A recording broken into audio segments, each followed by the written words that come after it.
Hello everyone, कैसे हो आप सभी। आई होप आप सभी बहुत अच्छे होंगे और अपनी पढ़ाई को जारी रख रहे होंगे, है ना दोस्तों। तो दोस्तों, जैसे कि आप लोगों को पता ही होगा कि हम लोगों ने क्लास 12th के बच्चे जो बिहार बोर्ड के हैं उनके लिए हिंदी की जो पाठ्य पुस्तक है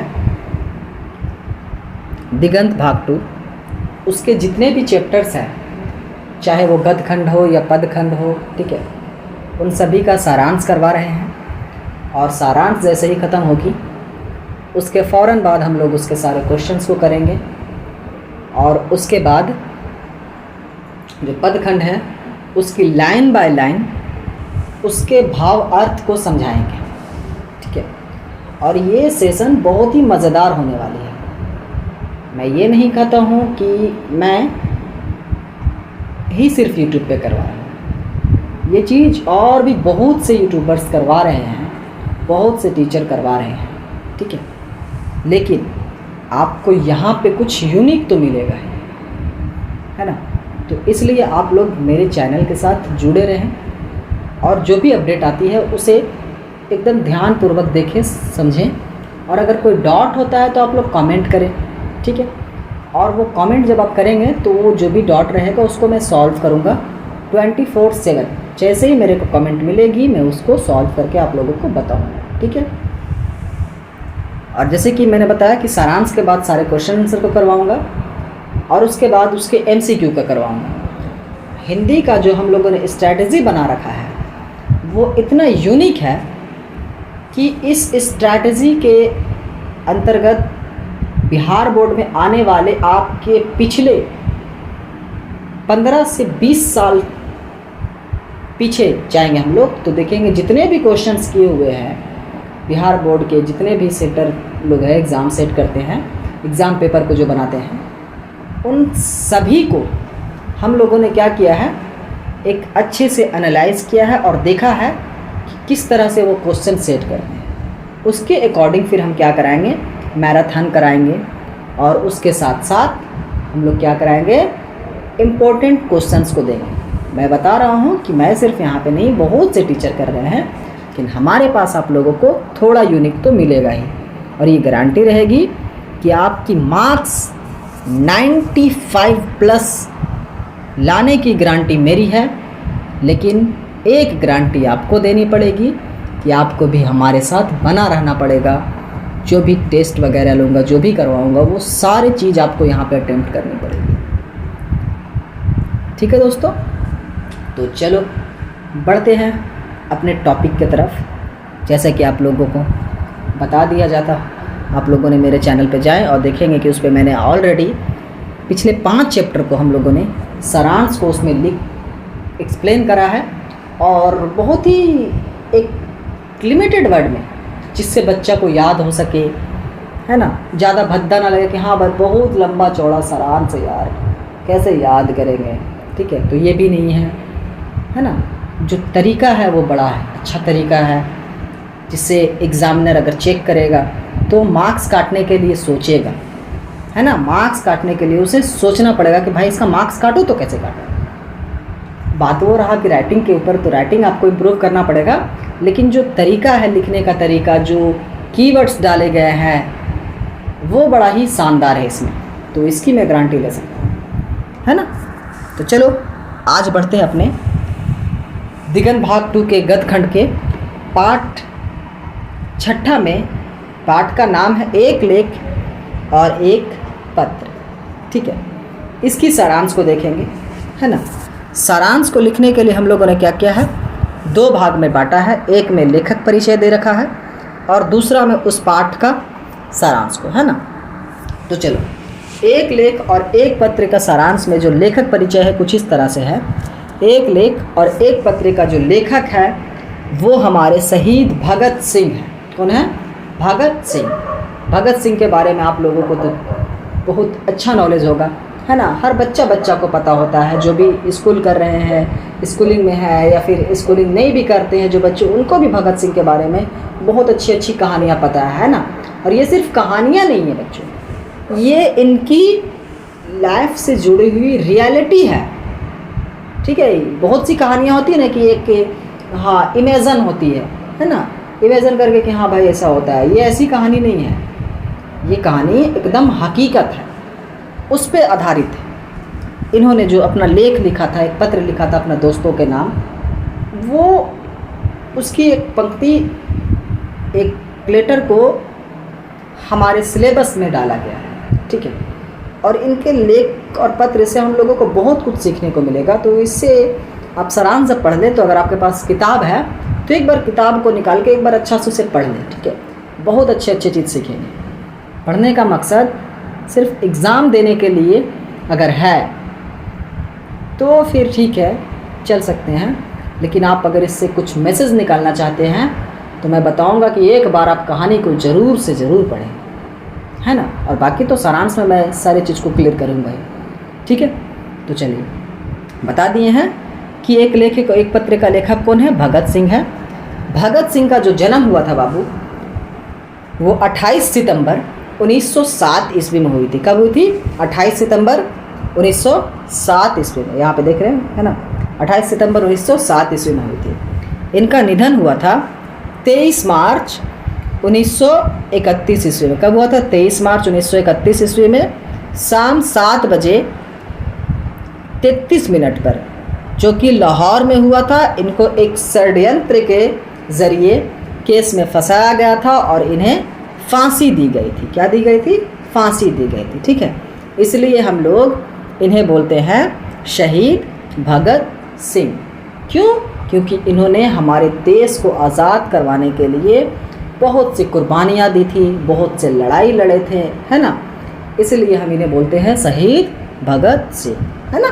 चलो बढ़ते आगे। इनका जो जन्म स्थान है वो बंगा चक्का नामक 105 गगैर ब्रांच वर्तमान लायलपुर पाकिस्तान में है ना। बंगा चक्का नामक जो है एक जगह है जो इनका मूल एड्रेस है, ठीक है। 105 गगैर ब्रांच, ठीक है। और जो कि ये अभी वर्तमान में कहाँ है? लायलपुर में है। और लायलपुर जो है वो हमारे पड़ोसी मुल्क के पाकिस्तान में है। जब हमारे देश आज़ाद नहीं हुआ था तो ये जो जगह है ये कहाँ था? हमारे देश में ही था, है ना। जब हमारे देश को विभाजित कर दिया गया अंग्रेज़ों के द्वारा और कुछ कट्टरपंथियों के द्वारा, तो क्या हुआ? ये जो जगह था वो पाकिस्तान के हिस्से में चली गई, ठीक है। चलो अच्छी बात है, पढ़ते आगे। इनके माता का नाम था विद्यावती। क्या नाम था? विद्यावती, है ना। और पिता का नाम क्या था? सरदार किशन सिंह। नाम क्या है? सरदार किशन सिंह। हमारे भगत सिंह जो थे वो रिलीजन से, मैं रिलीजन नहीं लेना चाहता हूँ लेकिन मैं आप लोग को थोड़ा बता दूँ, रिलीजन से क्या थे? वो हमारे सिख थे। क्या थे? वो हमारे सिख थे, ठीक है। चलिए ये समझ में आ रही। अब देखो मैंने जो लेखक परिचय दे रखा है ना, इन लेखक परिचय से बच्चों आप लोगों का MCQ में भी क्वेश्चंस आ सकते हैं। तो इसलिए लेखक परिचय को थोड़े नज़रअंदाज करने की कोशिश ना करेंगे, इसे थोड़ा याद करने का कोशिश करेंगे, ठीक है। और बाकी तो मैं आप लोगों को इतना रिवीजन करवाऊंगा इतने अलग अलग तरीक़ा से कि आप लोग भूलना तो क्या, भूल के भी कभी ना भूलें, ठीक है। चलो आगे बढ़ते हैं। विद्यार्थी और राजनीति लेख का सारांश, ठीक है। देखो जब ये विद्यार्थी जीवन में थे तब ये जो प्रस्तुत लेख है ये भगत सिंह ने एक महत्वपूर्ण विषय पर अपनी राय प्रकट की है, ठीक है। ये बताते हैं, विद्यार्थियों के लिए एक मैसेज देते हैं, बोलते हैं कि विद्यार्थी की राजनीति में भूमिका होनी चाहिए या नहीं। भगत सिंह का मानना था कि छात्रों को भी राजनीतिक में भाग लेना चाहिए, ठीक है। भगत सिंह लेखक के बारे में, भगत सिंह है लेखक, मैं जब बोलूँगा तो आप लोग को दिमाग में आना चाहिए भगत सिंह, ठीक है। लेखक के अनुसार विद्यार्थियों को अपनी पढ़ाई जारी रखते हुए राजनीति में भाग लेना चाहिए। जिन नौजवानों को देश का भविष्य तय करना है उन्हें राजनीति से अलग रखकर अकल का अंधा बनाना उचित नहीं है। लेखक मानते हैं, लेखक मतलब कौन? भगत सिंह मानते हैं कि छात्रों का मुख्य कार्य पढ़ाई करना है, लेकिन देश की परिस्थितियों का ज्ञान और उनके सुधार के उपाय करना भी छात्रों का ही कर्तव्य है। ठीक है, हमारे भगत सिंह का मानना होता है, एक सवाल करते हैं, बोलते हैं कि बताइए कि जो विद्यार्थी जीवन में जो विद्यार्थियों का जो भूमिका होना चाहिए वो राजनीति में होना चाहिए या नहीं होना चाहिए। तो इस पे हमारे भगत सिंह अपना मत रखते हैं, बोलते हैं जी छात्रों को जो है वो राजनीतिक जीवन में भाग लेना चाहिए, राजनीतिक क्षेत्र में भाग लेना चाहिए। इससे होता ये है कि विद्यार्थियों को पढ़ाई तो अपना जारी रखना चाहिए, मेन फोकस उसका कहाँ होना चाहिए, पढ़ाई पे ही होना चाहिए, ठीक है, लेकिन साथ ही साथ राजनीतिक में भी भाग लेना चाहिए। उससे होगा ये कि नौजवान अपने देश के भविष्य को उज्जवल बनाने के लिए कुछ नया करने की चाह और उमंग लेकर के आएंगे, है ना। आप अपने आसपास देखेंगे जो भी नेता है, आप अपने गांव में देखो ना यार, आपके जो गांव में मुखिया है, सरपंच है, ठीक है, या फिर और भी जो नेता है, उन लोगों की क्वालिफिकेशंस क्या है, अंगूठा छाप है कि नहीं, वो क्या है, अंगूठा छाप है। अब आप एक अंगूठा छाप से क्या उम्मीद कर सकते हैं बताइए।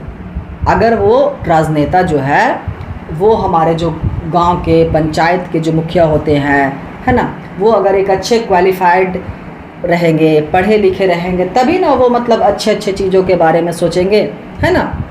अब वो बेचारे अनपढ़ है, बेचारे को क्या पता कि हाँ क्या कब हमें सरकार क्या दे रही है, क्या फ़ायदा हम तक पहुंचाने वाली है ना।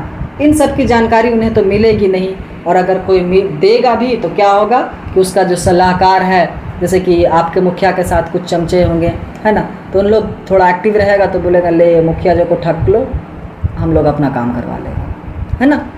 लेकिन जब एक पढ़ा लिखा नौजवान राजनीतिक क्षेत्र में आता है, राजनीतिक क्षेत्र में आकर के अपने आसपास की, मोहल्लों की, अपने राज्य की, अपने ज़िला की, अपने क्षेत्र की कम से कम जो समस्याएं हैं उनको ला करके जब न्यूज़पेपर के ज़रिए, आज के ज़माना में जो सोशल मीडिया है उसके ज़रिए अगर पहुंचाएगा तो क्या होगा, हमारे गवर्नमेंट को इस पे काम करना पड़ेगा, है ना। लेकिन एक जो अनपढ़ इंसान है, जो पढ़े लिखे नहीं है, असाक्षर है, उन्हें इन सब चीज़ों की क्या कदर होगी, है ना, है कि नहीं। तो इसीलिए बोलते हैं कि जो विद्यार्थी है उनको अपने पढ़ाई के साथ साथ क्या करना चाहिए, राजनीति क्षेत्र में भी भाग लेना चाहिए, उन्हें भी अपने देश के बारे में जानकारी होनी चाहिए, है ना। अब ये नहीं कहता कि जो पढ़े लिखे नहीं उसे देश की जानकारी नहीं होना चाहिए, हमारी सरकार क्या लागू कर रहा है, इसकी फ़ायदा नुकसान क्या है, इसकी जानकारी नहीं होना चाहिए, नहीं, उन्हें भी जानकारी होना चाहिए। लेकिन ख़ास तौर पे जो बुद्धिजीवी लोग हैं, जो पढ़ते लिखते हुए लोग हैं, जो बच्चे हैं, उनको राजनीतिक क्षेत्र में भी भाग लेने चाहिए, है कि नहीं। अब जैसे कि बहुत से लोग हैं आपके आस पड़ोस में, आपके जो सीनियर भाई होंगे या फिर आपसे ही अगर कोई पूछ ले, बता बाबू हमारे क्षेत्र के विधायक कौन है, तो भाई विधायक का होता है ये नहीं पता होता है। मैं रियलिटी बताऊं, क्लास 10-12 के बच्चों को विधायक का नाम नहीं पता होता है अपने विधानसभा का, विधानसभा क्या होता है ये नहीं पता होता है, उसका विधानसभा कहाँ है ये नहीं पता होता है। सोचने वाली बात है। तो वही बोलते हैं ये हमारे लेखक साहब भगत सिंह कि अगर हमारे विद्यार्थियों को इसकी जानकारी होगी, वो इन क्षेत्रों में आकर के भाग लेंगे, तभी हमारे देश की तरक्की हो पाएगी, है ना। चलो आगे बढ़ते हैं। आगे बोलते हैं, लेखक कहते हैं कि पंजाब की सरकार विद्यार्थियों से कॉलेज में दाखिल होने से पहले इस आस की शर्त पर हस्ताक्षर करवा लिए जाते हैं कि वे राजनीति में हिस्सा नहीं लेंगे, ठीक है। ऐसा शिक्षा को क्लर्क बना सकती है और कुछ नहीं। लेखक कहते हैं कि प्रोफेसर का अपना ही ज्ञान अधूरा है। जब कोई विद्यार्थी प्रोफेसर को रूसी लेखक की पुस्तक दिखाता है तो छात्र को बोल्शेविक पार्टी का सदस्य कहते हैं। ये हमारे जो भगत सिंह के टाइम जो था वो क्या होता है, उनके कॉलेज में जब कोई स्टूडेंट दाखिला लेता था, एडमिशन लेता था, तो क्या होता था, उन्हें एक नोटिस, एक एग्रीमेंट बनाया जाता था और उस पर क्या करते थे, हस्ताक्षर करवा लिया करते थे अपने छात्रों से। और उन्हें ये उस एग्रीमेंट में लिखा होता था कि वो कभी भी राजनीतिक हिस्से में हिस्सा नहीं लेंगे, राजनीतिक क्षेत्र में भाग वो नहीं लेंगे, छात्रों को मना कर दिया जाता था। ठीक है, उस एग्रीमेंट पेपर में लिखा होता था। इस वजह से छात्र क्या होते थे, राजनीतिक क्षेत्र से दूर हो जाया करते थे, है ना। तो लेखक बोलते हैं कि ऐसे शिक्षा से क्या होगा, छात्र सिर्फ एक क्लर्क बन सकते हैं, एक नौकर बन करके रह सकते हैं, लेकिन वो एक मालिक, एक राजा की तरह अपनी ज़िंदगी को जी नहीं पाएंगे फिर, है ना।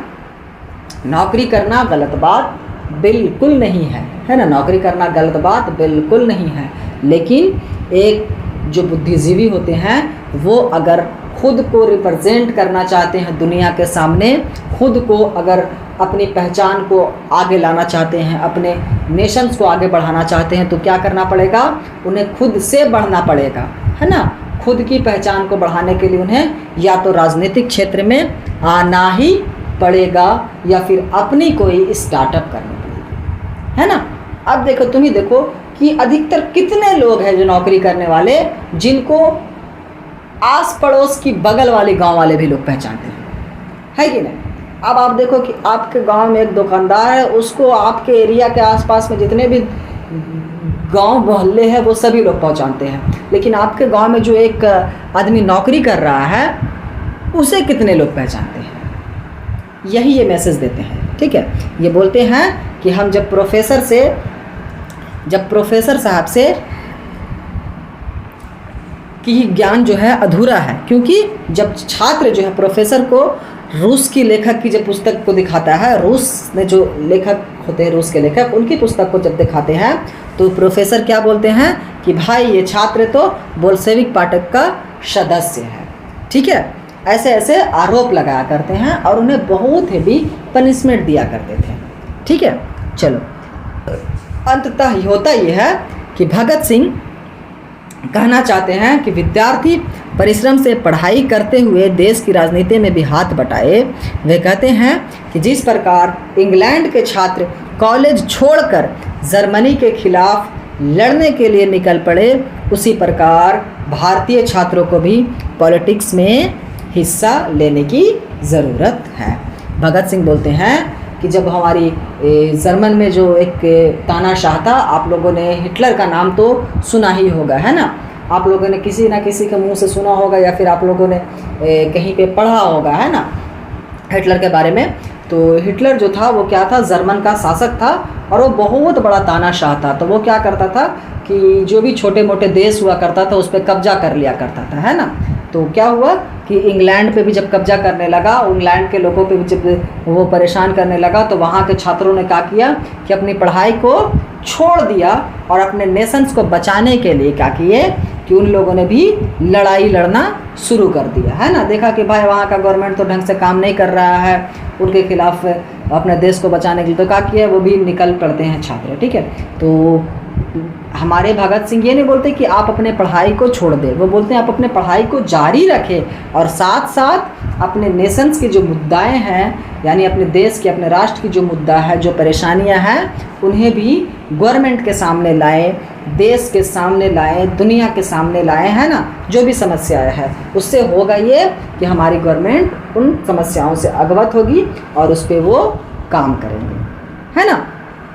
यही ये इस सारांश में बताते हैं। ठीक है, आप इस कहानी को अगर अच्छा से पढ़ेंगे तो बहुत अच्छे अच्छे आपको मैसेज मिलने वाले हैं। ठीक है, देखिए, तो फिलहाल हमारी जो सारांश थी यहीं तक थी बच्चों, है ना। तो आप लोगों को अगर कोई डाउट है तो आप लोग पूछ सकते हैं और फिलहाल इसके जो क्वेश्चन आंसर आएंगे वो आप लोगों को बहुत जल्द मिल जाएगा और ये PDF मैं अटैच कर दूंगा लिंक के साथ। ठीक है, आप लोग इसे डाउनलोड करके लिख सकते हैं और मैं तो कहूँगा कि इसकी एक झलक को देख ले, उसके बाद एक बार थोड़ी सी कहानी को पढ़ ले, ठीक है, और उसके बाद आप अपने खुद से सारांश लिखने की कोशिश करें, वो बहुत बेहतरीन तरीका होता है। ठीक है, जब आप खुद से लिखते हैं तो आप अपने थॉट के जरिए उसमें सोच सोच के लिखते हैं। ठीक है, मुझे भी जब कोई टीचर पढ़ाता था ना, मेरे भी सीनियर जो टीचर हुआ करते थे, सीनियर भाई थे, उन लोग जब मेरे हेल्प किया करते थे तो मैं उनसे हेल्प ले लेता था, बट उनके नोट्स को देख करके D2 नहीं छापता था। क्या करता था कि उससे मैं देख करके एनालाइज करता था, भाई हो सकता है इसमें कुछ मिसिंग है या फिर मैं कुछ और अच्छा कर सकता हूँ, तो इसलिए क्या करता था, मैं खुद से उसे नोट्स करता था। बाकी ये नोट्स भी बेटर है, ये भी सारांश बेटर है, आपके एग्ज़ाम के लिए बहुत बेहतर है, ठीक है। लेकिन अब मैं चाहूँगा कि आप लोग थोड़ी सी मेहनत करें और अच्छा करने का, है ना। चलो दोस्तों, तो आज की यहीं पे मैं वीडियो को ख़त्म करता हूँ, यहीं पर क्लास को ख़त्म करता हूँ, ठीक है। आप लोग पढ़ते रहें। Thank you so much. जय हिंद।